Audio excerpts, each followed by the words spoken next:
Hello, Fiona. Hello, T. Hello, T. Hello. Before we get Usual started, stuff.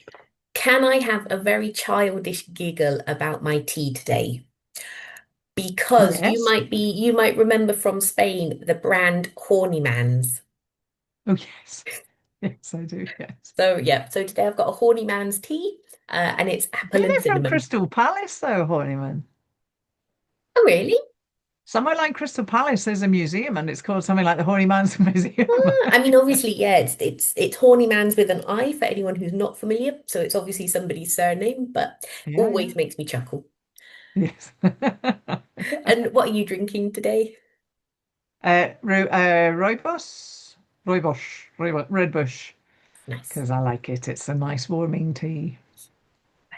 Yeah, I can't remember whose it is. Probably Bird and Blend, but I'm not sure. Awesome. Or were they called TikTok, something like that? I like Red Bush for a blustery, chilly day.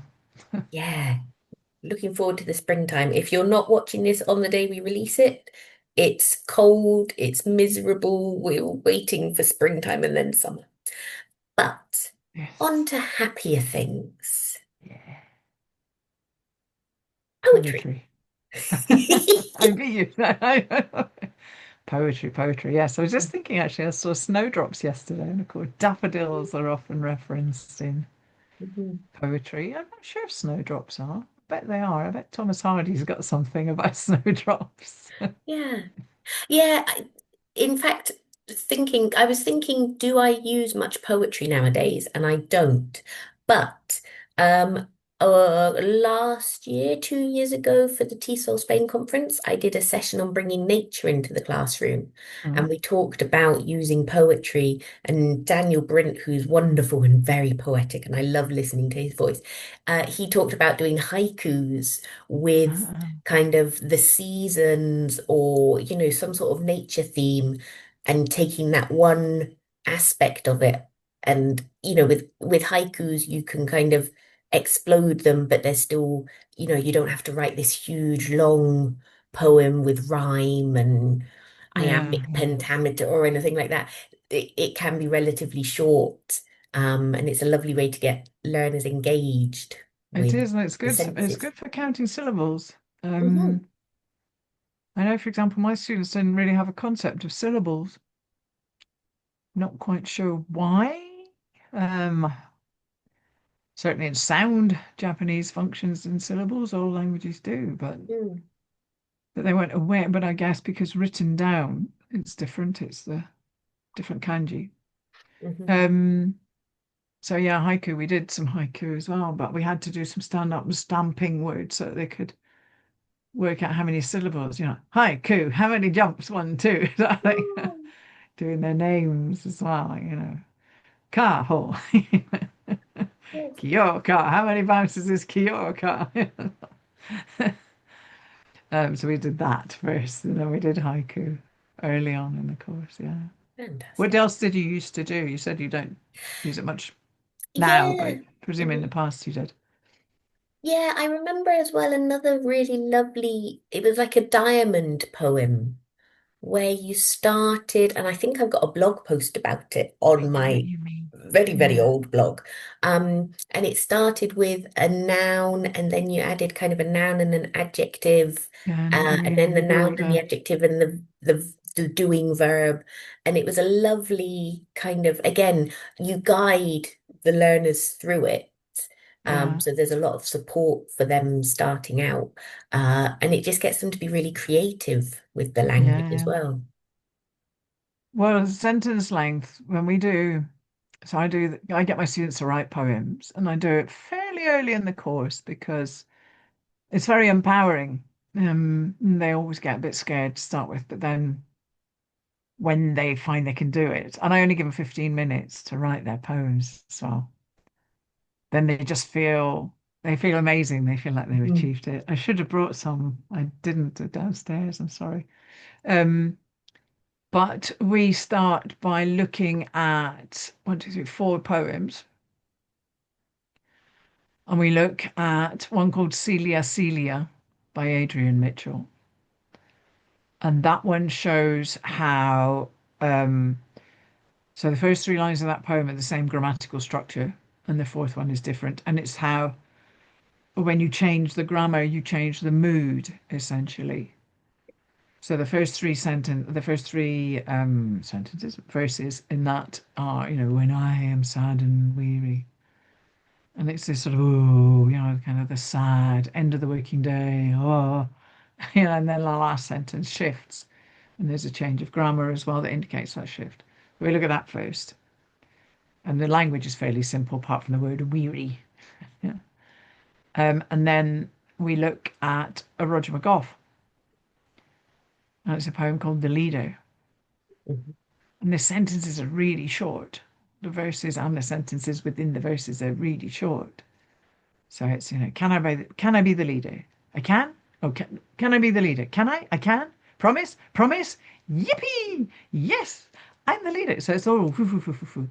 And then the last verse is a little bit longer. And again, so that's the change of mood for the last line. It's a poem that always used to remind me of former Prime Minister of the UK. I'm not going to say which one, but think messy blonde hair. Uh, but we look at that, we look at the fact that the short um, sentences make it really, da, da, da, da, Mm. da. And then I contrast it with the first two stanzas of Funeral Blues by W.H. Auden, which is, completely different mood. And the first stanza is just one sentence. It's four verses, but it's one sentence. And the second stanza is also four verses, but two sentences. So they get the idea that, longer sentences makes for slower, sadder mood. And then, when they're ready to write their poems, they know the thing about shifting grammar to shift the tone, and, short sentences for faster mood, longer, etc., etc. So sentence length is a crucial aspect, I think, of poetry, but it also makes them think of how they can distill their ideas into really short Was it or very long sentences. was it you who mentioned at some point that you collect students' poems and then turn them into a Yeah, book? yeah, Yeah, I do. that's a lovely takeaway as well. Yeah, I do. Yesterday we took the annual photo, should we say, for the front cover of this year's poems. I might put some stories in this year as well because they've done a few stories. Hmm. And we did, well, the other day, last week, was it, when we did the visualizations. They're writing up their visualizations, so they'll probably go in. There's another activity coming up that'll probably go in. Hmm. Yeah, yeah, and then I put a photo of them on the front. We did it yesterday. Yeah. It's Yeah, lovely. it's worth doing that. You collect because first of all, they get that feeling early on in the course that they've managed to write a poem in English Hmm. in 10 minutes or 15 minutes or whatever. But then of course they kind of forget about it. So as the course goes on. So we took the photo yesterday and then I'll compile it and then they'll get it at the end of the course and it'll be like a souvenir as well. Did you tell them what the photo was for? Or is it going to be a Yeah, complete yeah, yeah, surprise? yeah. Okay. No, they know because they've seen when they wrote the poems, I told them we were going to collect them into a book. Hmm. And they always write on colored paper and they can choose the color that they want to write on and just cut it out and scan it, stick it on a bit of white paper and scan it all so they get so they've seen the one with the similar photos about 2 years ago. So each year we do something slightly different, but 2 years ago they were like, we want one like that. So we did it yesterday. So yeah, it's nice. They do. You've got to make these things be memorable and also have a purpose, have a sort of, it's a process, but if they get a product with it as well, Hmm. it's, Hmm. Hmm. And I mean, do yeah. you use poetry at other times during the year as well? Yep, did on Monday. Poetry fiend here. I don't know. I do, for example, when we were talking about Shakespeare, they reconstructed Sonnet 18, put the lines in alphabetical order rather than correct, and then you say, this is it's essentially a deconstructed sonnet. have a look. What can you tell about sonnets just from looking at it? So they know how many verses. They can work out how many rhymes because even though they're out of order, you can, you look and they can know how many syllables. That was when we were jumping up and down, stamping for syllables again, like how many syllables. And then they reordered the poem, which is reading comprehension, and also sort of cultural knowledge. Can you guess which is the first line? Well, yes, because there's only one line. It's a question. Shall I compare thee? It's that one. Um, and so they build it, and then you kind of go, right, now you're Shakespeare, but let's see if you can be better than Shakespeare. Give it a title. And they think of titles. They're rereading it. And then you write their titles on the board. And then you say, right, I'm going to show you the original title. And you're going to decide which title's better, yours or Shakespeare's. So we got it on the board. And then, of course, you go, bing, sonnet 18. And they all laugh. And they go, we're better than Shakespeare. Yay. Awesome. Love it. Mm. Yeah. And it's relatively easy to do with anything from about A2 up. Hmm. So that's when, and then on, I'm sorry, I'm doing all the talking. God, No, sorry. because I was about to say as well, I know this isn't a coffee break, but this is very much more your ballpark than mine. And just then when you said poetry themed, it made me think that because I don't tend to read a lot of poetry in my life, Right. it's not something that kind of really calls out to me. It means that I tend not to bring it into the classroom. But thinking about multiple intelligences and learner preferences and all that kind Yeah. of thing. It's another way that we can reach students that, I'm missing out Yeah. on. I think I read more poetry now that I use it rather than the other way around, if that makes Mm. sense. Yeah, yeah. I think it's from using poetry. It's partly is in my current job. I think it was the first year, so 4 years ago, whatever it was. I was given, on a schedule that I had to teach creative fiction, and we were going to team teach, three of us. And one of us had to teach haiku, one had to teach story writing, and one had to teach poetry.